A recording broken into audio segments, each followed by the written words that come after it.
ओम शांति। आज बाबा के 7 तारीख के अव्यक्त महावाक्य हैं। मुरली की रिवाइज डेट है 26 नवंबर 94। मुरली का हेडिंग है परमात्म पालना और परिवर्तन शक्ति का प्रत्यक्ष स्वरूप सहज योगी जीवन। आज बाप दादा हर एक बच्चों के मस्तक पर विशेष श्रेष्ठ भाग्य की 3 लकीरें देख रहे हैं। सर्व बच्चों का भाग्य तो सदा सर्वश्रेष्ठ है ही, लेकिन आज विशेष 3 लकीर चमक रही है। एक है परमात्म पालना के भाग्य की लकीर और दूसरी है बेहद के ऊंचे ते ऊंचे पढ़ाई के भाग्य की लकीर। तीसरी है श्रेष्ठ मत प्राप्त होने के भाग्य की लकीर। चाहे लौकिक चाहे अलौकिक, हर एक को इस जीवन में ये 3 प्राप्तियां होती ही हैं। पालना भी मिलती, पढ़ाई भी मिलती और मत भी मिलती है। इन तीनों द्वारा ही हर आत्मा अपना वर्तमान और भविष्य बनाने के निमित्त बनती है। आप सभी श्रेष्ठ आत्माओं को किसकी पालना मिल रही है? परमात्म पालना के अंदर हर सेकंड पल रहे हो। जैसे परम आत्मा ऊंचे ते ऊंचे हैं, तो परमात्म पालना भी कितनी श्रेष्ठ है। और इस परमात्म पालना के पात्र कौन बने हैं और कितने बने हैं? सारे विश्व की आत्माएं बाप कहती हैं, लेकिन पालना और पढ़ाई के पात्र नहीं बनती हैं। और आप कितनी थोड़ी सी आत्माएं इस भाग्य के पात्र बनती हो। सारे कल्प में यही थोड़ा सा समय परमात्म पालना मिलती है। दैवी पालना, मानव पालना, ये तो अनेक जन्म मिलती है, लेकिन ये श्रेष्ठ पालना अब नहीं तो कब नहीं। ऐसे श्रेष्ठ भाग्य की श्रेष्ठ लकीर सदा अपने मस्तक में चमकते हुए अनुभव करते हो। कोई भी प्राप्ति सदा करना चाहते हो या कभी कभी करना चाहते हो, तो प्राप्ति का पुरुषार्थ भी सदा चाहिए या कभी कभी चाहिए, और सदा तीव्र चाहिए या कभी साधारण कभी तीव्र। प्रैक्टिकल क्या है? चाहना और प्रैक्टिकल में अंतर हो जाता है ना। सोचते तो बहुत हो, लेकिन स्मृति में कम रखते हो। सोचना स्वरूप बनना है या स्मृति स्वरूप बनना है? स्मृति स्वरूप बनने वाले हो ना, तो एक बात भी स्मृति में रखो कि अमृत वेले आपको उठाने वाला कौन? बाप का प्यार उठाता है। दिन का आरंभ कितना श्रेष्ठ है, और बाप स्वयं मिलन मनाने के लिए बुलाते हैं, रूह रेहान करते हैं, शक्तियां भरते हैं। तो हर दिन का आदि कितना श्रेष्ठ है। बाप की मोहब्बत से उठते हो कि कभी कभी मजबूरी से भी उठते हो? यथार्थ तो मोहब्बत के गीत आपको उठाते हैं। अमृत वेले से बाप कितना स्नेह से बुलाते हैं, उठाते हैं। मीठे बच्चे, प्यारे बच्चे, आओ। तो जिसका आदि इतना श्रेष्ठ है, तो मध्य और अंत क्या होगा? श्रेष्ठ होगा ना। बाप दादा देख रहे थे कि कितना पालना का भाग्य वर्तमान समय बच्चों को प्राप्त है। जितना प्राप्त है उतना फायदा उठाते हो। स्वप्न में भी संकल्प मात्र नहीं था कि इतने भाग्य के पात्र बनेंगे। सोचने से बाहर था, लेकिन मिला कितना सहज। बाप के प्यार की पालना का प्रैक्टिकल स्वरूप ही है सहज योगी जीवन। जिससे प्यार होता है, उसके लिए मुश्किल परिस्थिति या मुश्किल कोई भी बात देखी सुनी नहीं जाती, तो बाप ने भी मुश्किल को सहज बनाया है ना। सदा सहज है तो सदा ही पुरुषार्थ की गति तीव्र हो। आज बहुत अच्छा पुरुषार्थ है और कल थोड़ी परसेंटेज कम हो गई तो क्या सदा सहज कहेंगे? सदा मुश्किल कौन बनाते हैं? स्वयं ही बनाते हो ना। कारण क्या? सोचने की तो आदत है, लेकिन स्मृति स्वरूप के संस्कार कभी इमर्ज रखते हो, कभी मर्ज हो जाते हैं। क्योंकि स्मृति स्वरूप सो समर्थ स्वरूप। सोचना यह समर्थी स्वरूप नहीं है, स्मृति समर्थी है। विस्मृति में क्यों आ जाते हो? आदत से मजबूर हो जाते हो। अगर मजबूत नहीं तो मजबूर हो जाएंगे। जहाँ मजबूत है वहाँ मजबूरी नहीं है। जब ओरिजिनल आदत विस्मृति की नहीं है, आदि में स्मृति स्वरूप प्रारब्ध प्राप्त करने वाली देव आत्माएं हो, योग लगाने का पुरुषार्थ नहीं करते, लेकिन स्मृति स्वरूप की प्रारब्ध प्राप्त करते हो, तो आदि में भी स्मृति स्वरूप का प्रत्यक्ष जीवन है। और अनादि आत्मा जब आप परम धाम से आई तो आप विशेष आत्माओं के संस्कार स्वतः ही स्मृति स्वरूप है और अंत में संगम पर भी स्मृति स्वरूप बनते हो ना। तो अनादि, आदि और अंत तीनों ही काल स्मृति स्वरूप है। विस्मृति तो बीच में आई, तो आदि अनादि स्वरूप सहज होना चाहिए या मध्य का स्वरूप। सोचते हो कि हाँ मैं आत्मा हूँ, लेकिन स्मृति स्वरूप हो चलना, बोलना, देखना, उसमें अंतर पड़ जाता है। तो ये स्मृति में रखो कि हम परमात्म पालना की अधिकारी आत्माएं हैं। बाप दादा चार्ट चेक करते हैं तो लकीर कभी ऊंची कभी नीची होती है, कभी कोई दाग होता है, कभी जीवन के कागज में कोई दाग नहीं भी होता है, और कोई समय दाग ही दाग, एक पीछे दूसरा, दूसरे के पीछे तीसरा दाग ही नजर आते हैं। क्यों? एक तो गलती हो जाती है, लेकिन गलती होने के बाद भी उसी गलती को सोचते रहते हो। क्यों, क्या, कैसे? ऐसे नहीं वैसे कई रूप से बात को छोड़ते नहीं हो। बात आपको छोड़कर चली जाती है, लेकिन आप बात को नहीं छोड़ते हो। जितना समय सोचने स्वरूप बनते हो, यथार्थ स्मृति स्वरूप नहीं बनते हो, तो दाग के ऊपर दाग लग जाते हैं। पेपर का टाइम कम होता है, लेकिन व्यर्थ सोचने का संस्कार होने के कारण पेपर का टाइम बढ़ा देते हो। सेकंड पूरा हुआ और निर्विकल्प स्थिति बन जाए, यह संस्कार इमर्ज करो। निर्विकल्प बनना आता है ना। अपने श्रेष्ठ भाग्य को स्मृति में लाकर सदा हर्षित रहो। अपनी परमात्म पालना को सदा बार बार स्मृति में लाओ। सुनना भी आता है, सोचना भी आता है, लेकिन फर्क क्या पड़ जाता है? बाप दादा बच्चों का खेल देखते रहते हैं। सारे दिन में क्या क्या खेल करते हो, ये रात्रि को चेक करते हो ना। माया के खिलौने बड़े आकर्षण वाले हैं, तो उन खिलौनों से खेलने लग जाते हो। पहले तो बहुत प्यार से माया खेल कराती है, और खेल कराते कराते जब हार खिलाती है तब होश में आते हैं।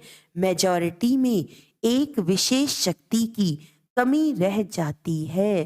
कभी बहुत अच्छे चलते हो, कभी चलते हो, कभी उड़ते हो, आगे बढ़ते हो, लेकिन फिर नीचे क्यों आ जाते हो? इसका विशेष कारण क्या? परिवर्तन शक्ति की कमजोरी है। समझते भी हो कि यथार्थ नहीं है, लेकिन परिवर्तित होने की कमी हो जाती है। ब्राह्मण जीवन में परिवर्तन में आ गए। अब कोई कहेंगे कि मैं ब्राह्मण नहीं हूं। सभी अपने को बीके लिखते हो ना, हम ब्राह्मण हैं, ये समझते हो ना। ब्राह्मण जीवन में जो परीक्षाएं आती हैं उसमें परिवर्तन करने की शक्ति आवश्यक होती है। जब व्यर्थ संकल्प चलते हैं तो समझते भी हो कि व्यर्थ हैं, लेकिन व्यर्थ संकल्पों का बहाव इतना तेज होता है जो अपनी तरफ खींचता जाता है। जैसे नदी का व सागर का बहुत फोर्स होता है, तो कितना भी अपने को रोकने की कोशिश करते हैं, लेकिन फिर भी बहते जाते हैं। समझते भी हो, सोचते भी हो कि ये ठीक नहीं है, इससे नुकसान है, फिर भी बहाव में बह जाते हो। इसका कारण क्या? परिवर्तन शक्ति की कमी। पहला विशेष परिवर्तन है स्वरूप का परिवर्तन। मैं शरीर नहीं, लेकिन आत्मा हूं। ये स्वरूप का परिवर्तन है, ये आदि परिवर्तन है। इसमें भी चेक करो तो जब देह भान का फोर्स होता है, तो आत्म अभिमान के स्वरूप में टिक सकते हो या बह जाते हो। अगर सेकंड में परिवर्तन शक्ति काम में आ जाए तो समय संकल्प कितने बच जाते हैं, वेस्ट से बेस्ट में जमा हो जाते हैं। पहली परिवर्तन शक्ति है स्वरूप का परिवर्तन और स्वभाव का परिवर्तन। पुराना स्वभाव पुरुषार्थी जीवन में धोखा देता है। समझते भी हो कि मेरा स्वभाव यथार्थ नहीं है, और यह स्वभाव समय प्रति समय धोखा भी देता है, यह भी समझते हो, लेकिन फिर भी स्वभाव के वश हो जाते हो। फिर अपने बचाव के लिए कहते हो कि मेरा भाव नहीं था, मेरा स्वभाव ऐसा है, मैं चाहता या चाहती नहीं हूं, लेकिन मेरा स्वभाव है। ब्राह्मण बन गए तो जन्म बदल गया, संबंध बदल गया, माँ बाप बदल गए, परिवार बदल गया, लेकिन स्वभाव नहीं बदला। फिर रॉयल शब्द कहते हो कि मेरी नेचर है। तो पहली कमजोरी स्वरूप का परिवर्तन, दूसरा स्वभाव का परिवर्तन, तीसरा संकल्प का परिवर्तन। सेकंड में व्यर्थ को समर्थ में परिवर्तन करो। कई समझते हैं बस आधा घंटे का तूफान था, आधा घंटा 15 मिनट चला, लेकिन आधा घंटा वे 15 मिनट की कमजोरी संस्कार बना देती है ना। जैसे शरीर में अगर कोई बार बार कमजोर होता रहे तो सदा के लिए कमजोर बन जाते हैं। तो 15 मिनट कोई कम नहीं है। संगम युग का एक एक सेकंड वर्षों के समान है। तो ऐसे अलबेले नहीं बनो। बल थोड़ा ही चला, लेकिन गंवाया कितना। जब कदम में पदम कहते हो तो 15 मिनट में कितने कदम उठेंगे और कितने पदम गंवाए। जमा में तो हिसाब अच्छा रखते हो कि कदम में पदम जमा हो गया, लेकिन गंवाने का भी तो हिसाब रखो। तो न चाहते हुए भी संस्कार खींचते हैं। जो भी बात बार बार होती वो संस्कार रूप में भर जाती है। तो संकल्प परिवर्तन करो, सिर्फ सोचते नहीं रहो करना नहीं चाहिए, हो गया क्या करूं, नहीं सोचो और करके दिखाओ। कहते हो बीती को बिंदी लगाओ, एक दो को ज्ञान देते हो ना। कोई आकर बात करेंगे तो कहेंगे ठीक है बिंदी लगा दो, लेकिन स्वयं बिंदी लगाते हो। बिंदी लगाने के लिए कौन सी शक्ति चाहिए? परिवर्तन शक्ति। परिवर्तन शक्ति वाला सदा ही निर्मल और निर्माण रहता है। जैसे पहले भी बाप दादा ने सुनाया है कि मोल्ड होने वाला ही रियल गोल्ड है। रियल गोल्ड की निशानी है वो मोल्ड हो जाएगा। तो चेक करो कि परिवर्तन शक्ति समय पर काम आती है या समय बीत जाने के बाद सोचते ही रहते हैं। तो परिवर्तन शक्ति को बढ़ाना है। जिसमें परिवर्तन शक्ति है वो सबका प्यारा बनता है, विचारों में भी सहज रहेगा। आगे बढ़ते सेवा में रहते हो ना। सेवा में भी विघ्न रूप क्या होता है? मेरा विचार, मेरा प्लान, मेरी सेवा इतनी अच्छी होते हुए भी मेरा क्यों नहीं माना गया? तो इसको रियल गोल्ड कहेंगे। मेरापन आ गया।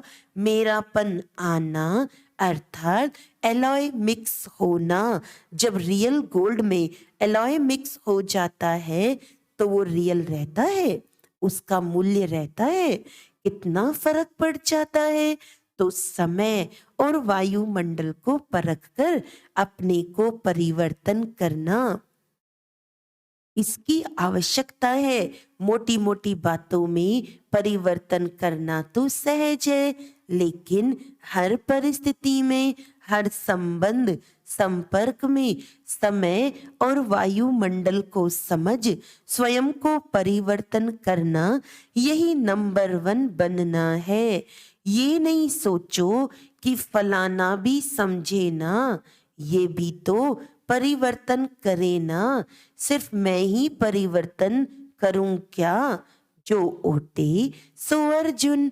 इसमें अगर आपने अपने को परिवर्तन किया तो ये परिवर्तन ही विजयी बनने की निशानी है। समझा?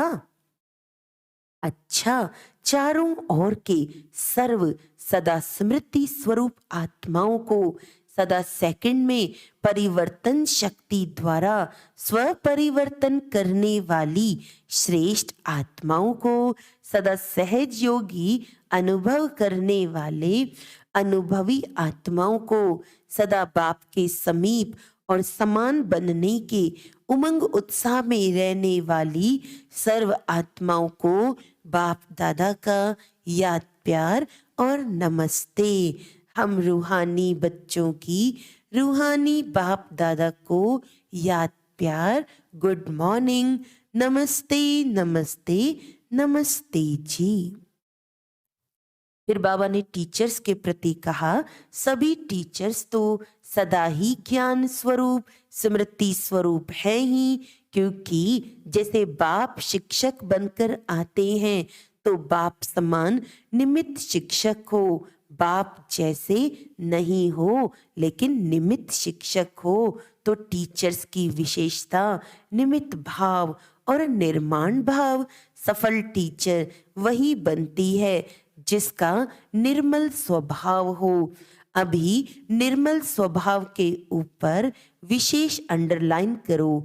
कुछ भी हो जाए लेकिन अपना स्वभाव सदा निर्मल रहे। यही निर्मल स्वभाव निर्माणता की निशानी है। तो अंडरलाइन करो, निर्मल स्वभाव, बिल्कुल शीतल। शीतलता का गायन शीतला देवी है। तो निर्मल स्वभाव अर्थात शीतल स्वभाव। बात जोश दिलाने की हो लेकिन आप निर्मल हो, तब कहेंगे सफल टीचर। तो बाप दादा फिर भी अंडरलाइन करा रहे हैं, किस पर? निर्मल स्वभाव। समझा? अच्छा, फिर प्रश्न है, सबसे बड़ा खजाना कौन सा है? जिससे ही ज्ञान और योग की परख होती है। उत्तर है, सबसे बड़ा खजाना है खुशी। चाहे कितना भी ज्ञान हो, योग हो, लेकिन खुशी की प्राप्ति नहीं तो ज्ञान ठीक नहीं। कोई भी परिस्थिति आ जाए, खुशी गायब नहीं हो सकती।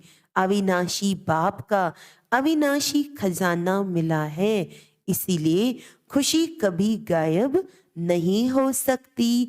योग लगाते लेकिन खुशी नहीं तो योग ठीक नहीं।